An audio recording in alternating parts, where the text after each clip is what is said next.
E como vencer o medo? O medo só ganha por WO. Aonde você não aparece, o medo cresce. Aonde você não aparece, o medo cresce. O medo é alimentado pela sua omissão, pelo excesso de fugas e justificativas. Quanto mais você foge e justifica, o medo cresce dentro de você até que ele se torne uma patologia. O medo carrega a função de roubar a sua dignidade de escolher a escolher.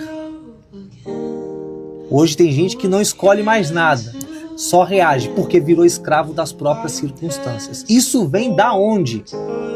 Excesso de fuga e de omissão. Sempre com uma justificativa para lubrificar a culpa que ele carrega dentro de si. Uau.